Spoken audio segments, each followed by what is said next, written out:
The first slap cracked across the ballroom so loudly that the orchestra stopped mid-note.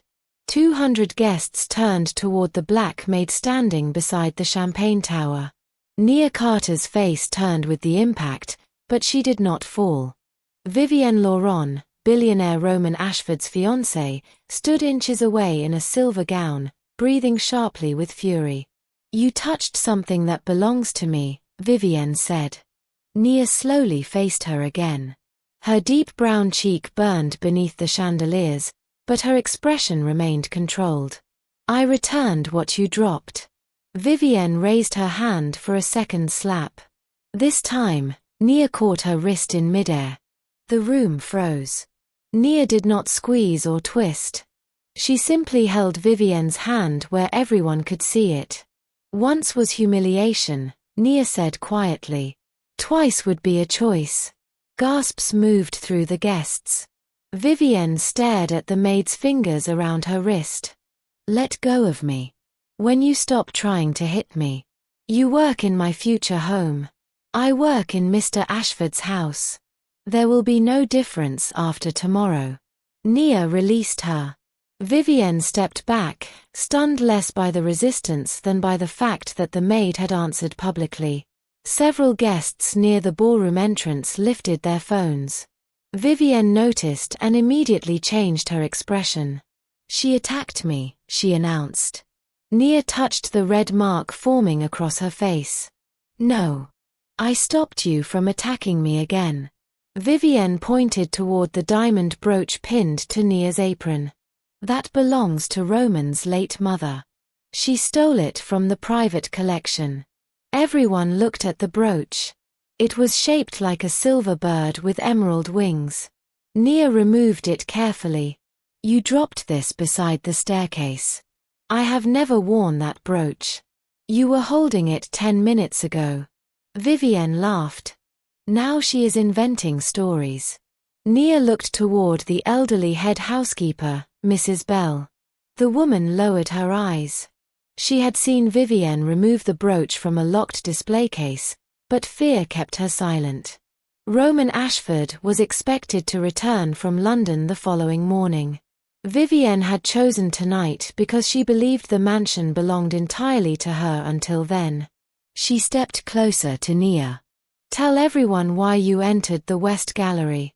You ordered me to collect your shawl. And while you were there, the alarm failed. I didn't touch the alarm. Security found your fingerprint on the display case.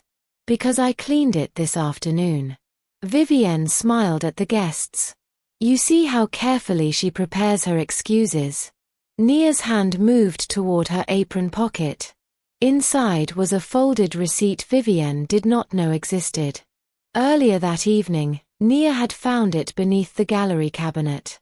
It showed that the supposedly priceless brooch had been privately sold 3 weeks earlier to a foreign collector. The brooch now in Nia's hand was a replica. Vivienne had planned to accuse her of stealing the original, collect the insurance money, and remove the only employee who had begun questioning missing objects throughout the estate. Nia had discovered 4 empty display spaces hidden behind replacement pieces. She had also found shipping labels addressed to Laurent International Auctions, a company secretly owned by Vivienne's father. "Search her room," Vivienne ordered security. "You'll find the rest." Nia looked directly at her. "You already searched it." Vivienne's expression flickered. "What?" "My wardrobe was opened before the gala. My mattress was moved. Someone planted an empty jewelry box beneath my bed." The security director, Grant Hale, stepped forward. "No search was authorized." Vivienne turned toward him. "Then perhaps your staff should explain why a maid has access to private rooms." Nia unfolded the receipt. "Perhaps you should explain why this brooch was sold before you accused me of stealing it." Silence spread through the ballroom. Vivienne looked at the paper. For the first time, fear entered her face. She reached for it. Nia moved it away. "The original silver bird was sold to Anton Weiss in Geneva," Nia said. This one is plated brass. A wealthy collector near the front examined the replica. She's right. The emeralds are glass. Whispers rose around them. Vivienne recovered quickly. The receipt is forged. It carries your father's auction license. My father handles hundreds of sales. Using Roman's mother's collection?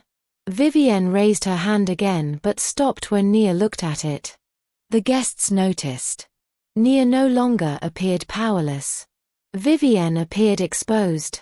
Then a calm male voice came from the upper gallery. Continue, Nia. Every head turned. Roman Ashford stood at the railing in a dark suit, his travel bag beside him. He had returned 12 hours early. Vivienne's face went white. Roman. He descended the staircase slowly. His eyes moved from Nia's reddened cheek to the replica brooch and receipt. How many pieces have been sold? He asked. Nia answered carefully. I found records for 4. Vivienne rushed toward him. She is manipulating you. She has been jealous since the day you proposed. Roman looked at her. Jealous of what? Of us. Nia gave a quiet laugh. Vivienne spun toward her. You think this is amusing? No, Nia replied. I think you're using jealousy because theft is becoming difficult to explain. Roman stopped beside Nia. Why didn't you contact me? I tried. She removed her phone. 3 unanswered messages appeared beneath Roman's number. But Roman had never received them. Someone had redirected every message sent from the staff network. Grant checked the estate system. Her calls were blocked by an administrative account. Whose account? Roman asked. Grant's face tightened. Miss Laurent's. Vivienne stepped backward. Roman removed the engagement ring from her finger. The guests gasped. This wedding is suspended, he said. Vivienne stared at her empty hand. You cannot believe a maid over me. Roman looked at Nia's swollen cheek. I believe what you did in front of 200 witnesses. Before security could escort Vivienne away, every display alarm in the West Gallery began screaming. Smoke appeared beneath its doors. Grant checked the monitor. The 4 remaining original pieces were gone. On another camera, a masked man carried them toward the underground garage. Vivienne suddenly smiled. You're all looking at the wrong thief. Then Roman's phone rang. A live video showed his mother's sealed collection inside a vehicle rigged with explosives.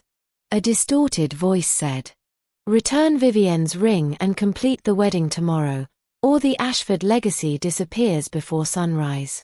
The video ended before Roman could answer.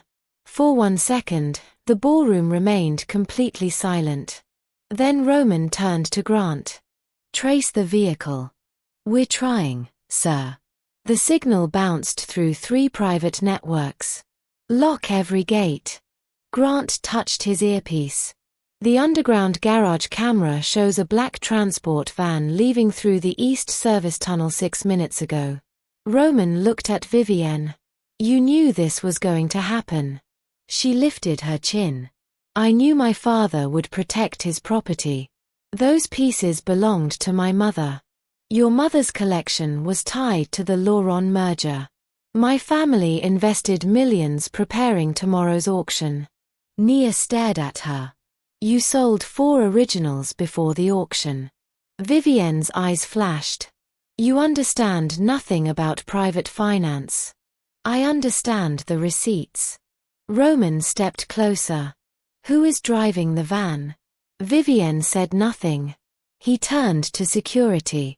Search her phone, purse, rooms, and every Laurent vehicle on the estate.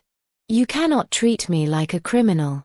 Roman looked at Nia's reddened cheek. You assaulted an employee, blocked her messages, and helped remove my mother's property.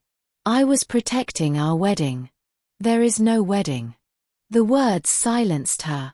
Security escorted Vivienne toward the library while Grant ordered the guests to remain inside the ballroom until they were cleared. Nia watched the doors close behind her. She wanted us focused on the brooch. Roman looked at her. What do you mean? The public accusation, the slap, the planted jewelry box, everything kept security inside the ballroom while the collection was moved. Grant returned holding Vivienne's phone. The device was wiped remotely 30 seconds ago. By whom? We don't know. Nia remembered the shipping labels she had found beneath the West Gallery cabinet.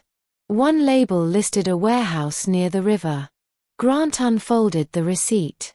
Laurent International Storage, Pier 19. Roman ordered 2 vehicles prepared.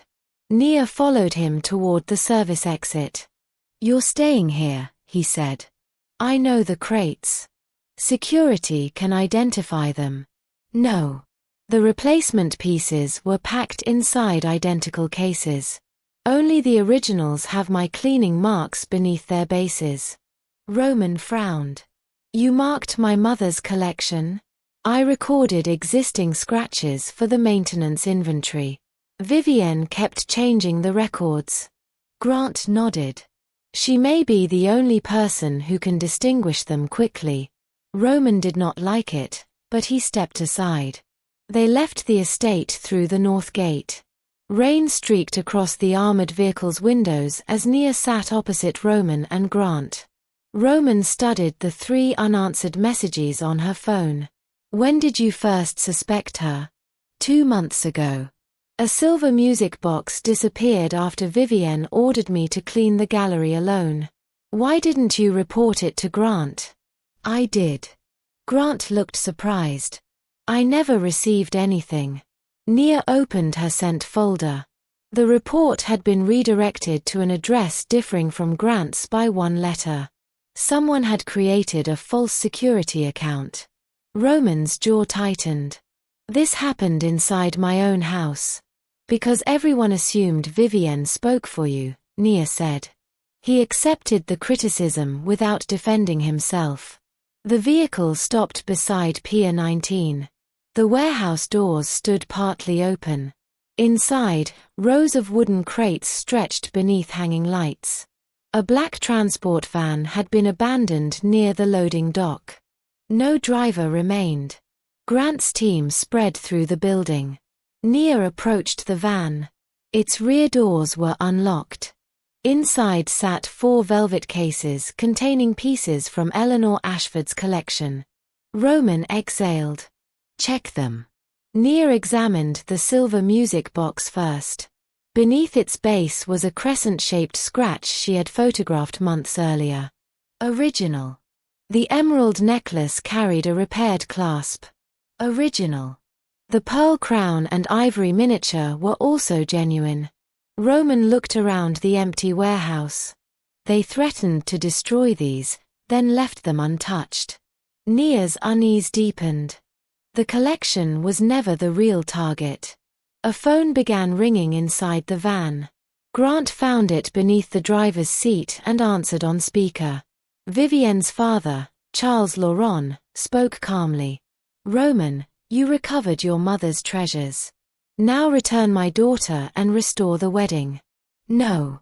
Then ask your maid what else was kept inside the West Gallery. Roman looked at Nia. She remembered the locked lower drawer beneath the main display. Your mother's inventory ledger. Grant checked the recovered cases. No ledger. Charles continued. Eleanor recorded every private transaction between the Ashford and Laurent families, including the payment made the night Roman's father died. Roman's face changed. My father died in a boating accident. That is what your mother allowed you to believe. The line disconnected. A metallic click came from the warehouse ceiling. Steel shutters crashed over every exit. Gas began hissing through the ventilation system. Grant shouted for masks. Roman grabbed Nia's hand and pulled her behind the van. Across the warehouse monitor, Vivienne appeared inside Roman's library. She was no longer restrained. The guard beside her lay unconscious. In her hand was Eleanor's missing ledger. "Return my ring," she said, "or the maid learns what happened to the last woman who tried to expose my family." Vivienne opened the ledger. A photograph slipped from its pages. It showed Nia's late mother standing beside Eleanor Ashford on the night Roman's father died. Gas thickened inside the warehouse. Roman pulled Nia behind the transport van while Grant's security team covered their mouths with jackets and searched for the ventilation controls. On the monitor, Vivienne held Eleanor's ledger against her chest. The photograph of Nia's mother remained visible between the pages. Nia stepped closer to the screen. "That's Evelyn Carter." Roman looked at her. "You never told me your mother knew mine." "I didn't know." Vivienne smiled through the camera. "Of course you didn't. Eleanor paid Evelyn to disappear after Roman's father died." "That's a lie," Nia said. "Then survive long enough to read the ledger." The warehouse feed went black. Grant found a maintenance panel beside the loading dock, but the keypad had been disabled.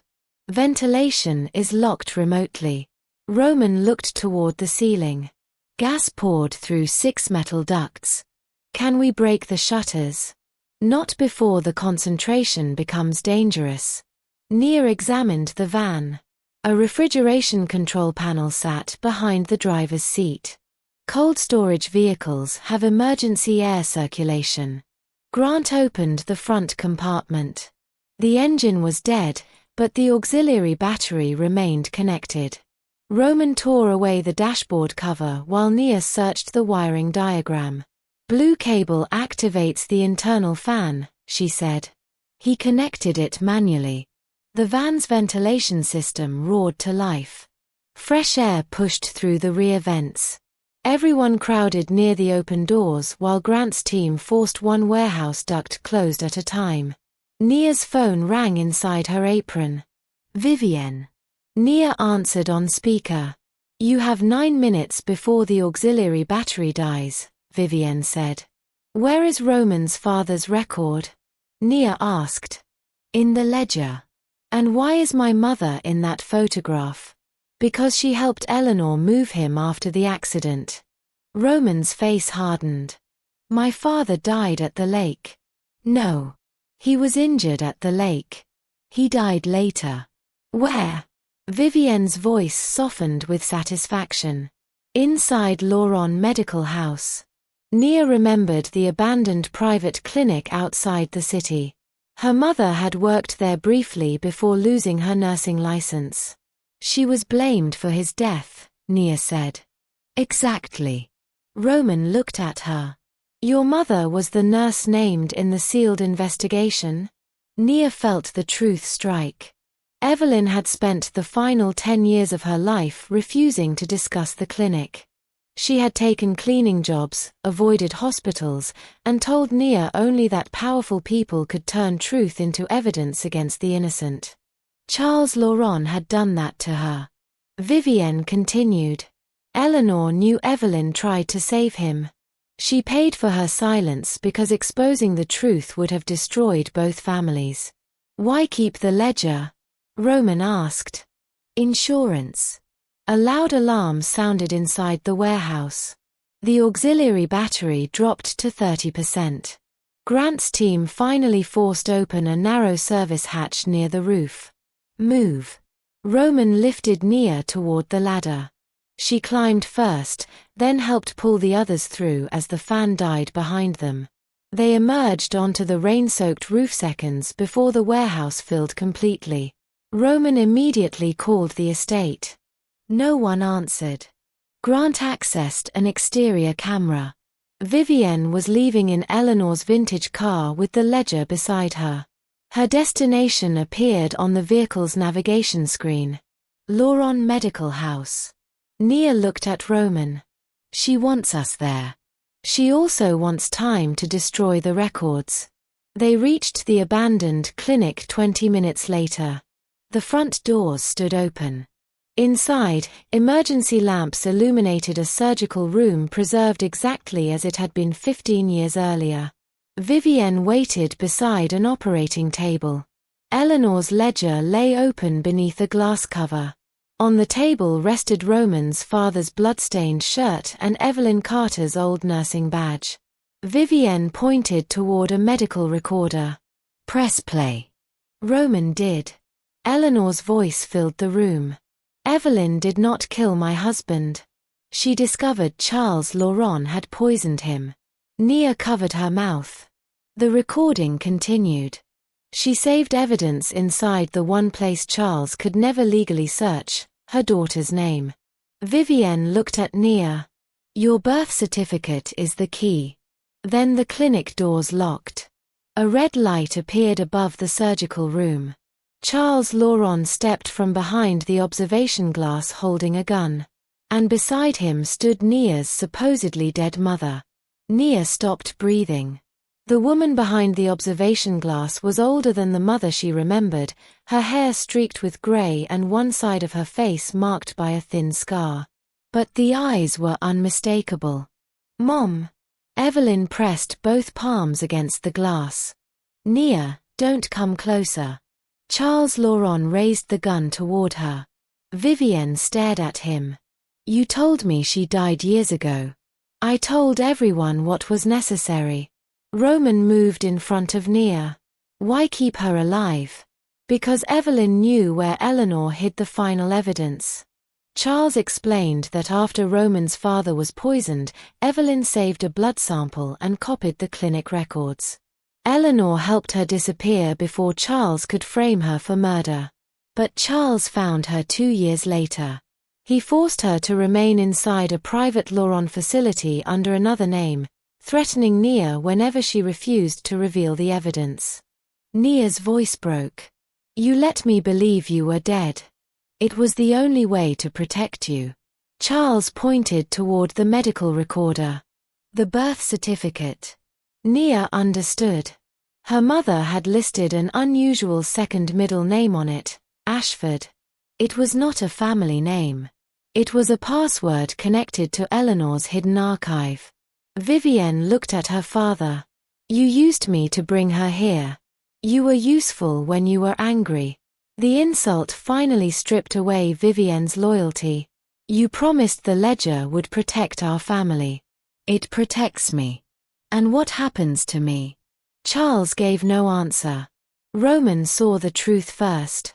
"He plans to blame you for everything." Vivienne's face collapsed. Charles aimed the gun at Roman. "Enough. Nia opens the archive, or Evelyn dies." A scanner lit beside the operating table. Nia approached slowly. Her mother shook her head. "Don't do it." Nia placed her thumb against the first panel. A keyboard appeared. She entered the full name printed on her birth certificate. Nia Evelyn Ashford Carter. The floor beneath the surgical table unlocked. A steel compartment rose from below. Inside were sealed blood samples, original medical reports, Eleanor's written testimony, and a video file labeled Charles Laurent Confession. Charles lunged toward it.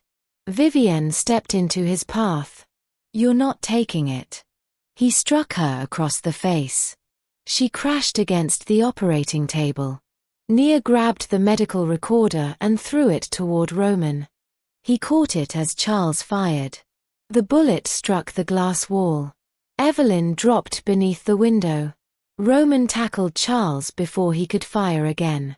They crashed into an instrument cabinet, sending metal trays across the floor. The gun slid toward Vivienne.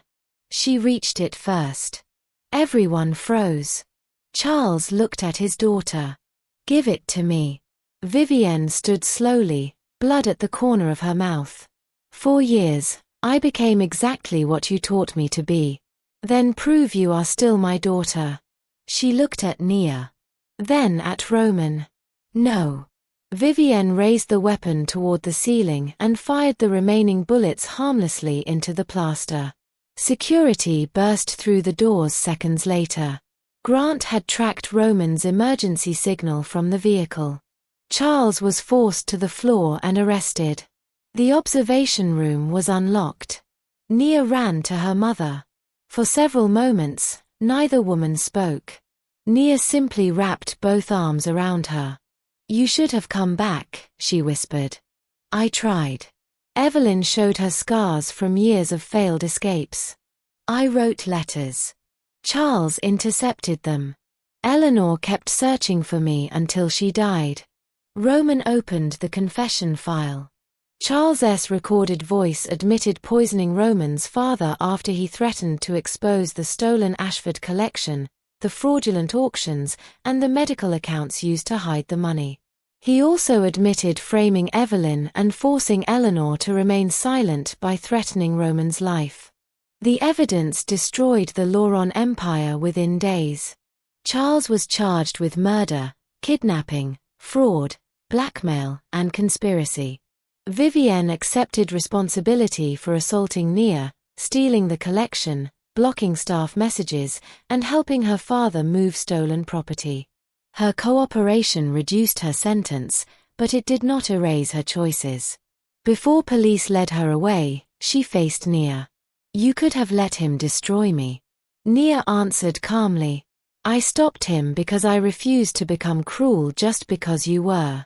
Roman restored every stolen item to his mother's collection and publicly cleared Evelyn's name. The money earned from the illegal sales was returned to the workers and families harmed by the Lauron schemes. Nia did not return to the mansion as a maid. She became director of the Ashford Restitution Project, with independent authority to investigate employee abuse and recover stolen wages and property. Evelyn entered a protection program and slowly rebuilt her relationship with her daughter. Months later, Roman met Nia inside the same ballroom where Vivienne had slapped her.